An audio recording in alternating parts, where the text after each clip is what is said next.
These tribes are the lost tribes of Israel. He further claims that God is alive on earth now. That God has been alive on earth since 1918 and now would be physiologically about 80 years of age. His name is Olumba Obu.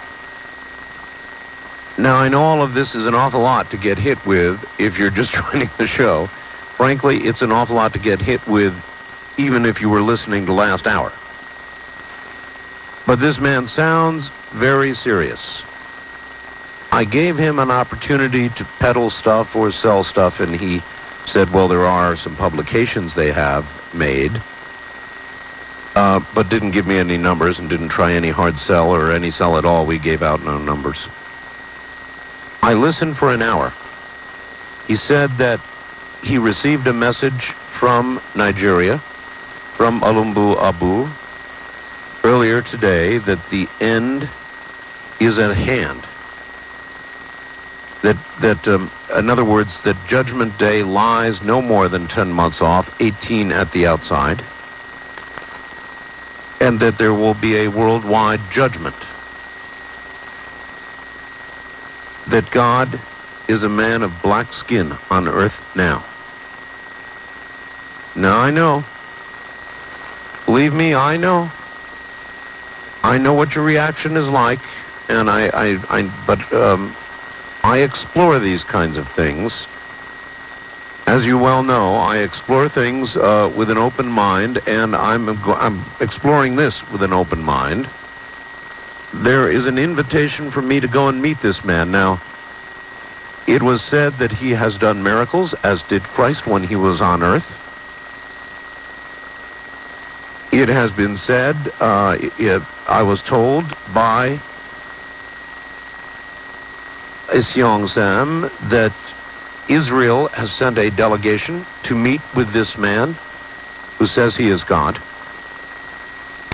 I don't exactly know what the resolution of that was, but if the Israelis did it, then they must be pretty serious about the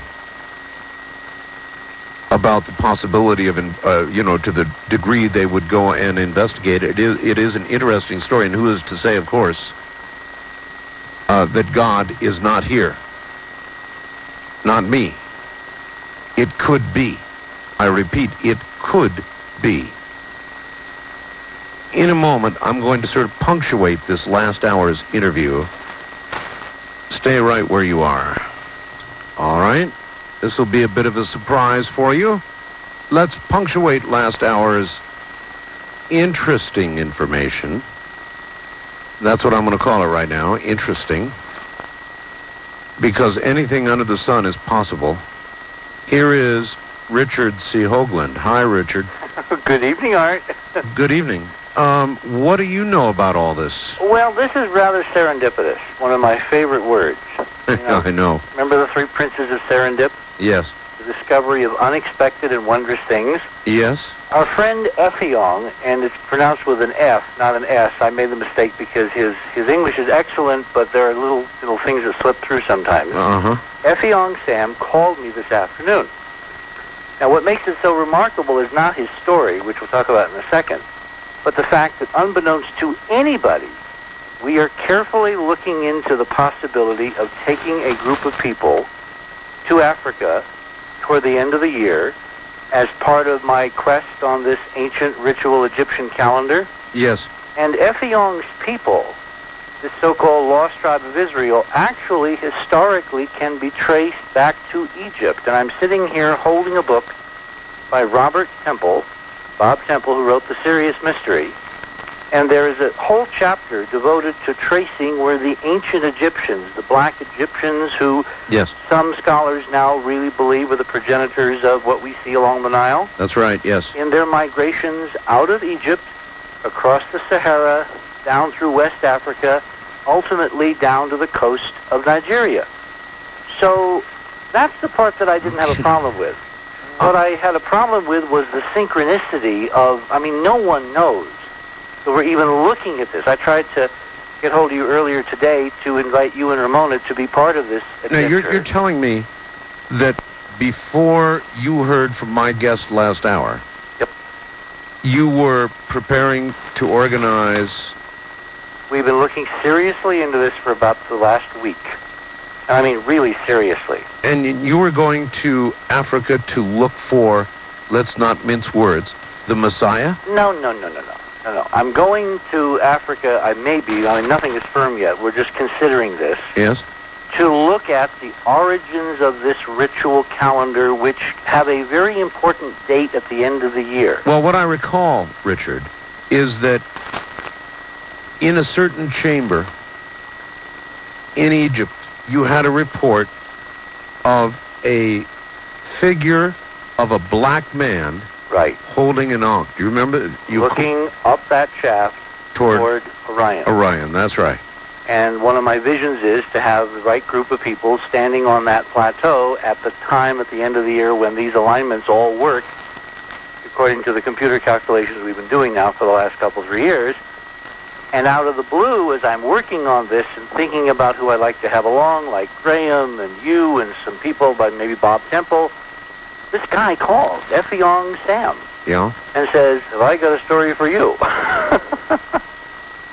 Now, I am intrigued with synchronicities, the physics.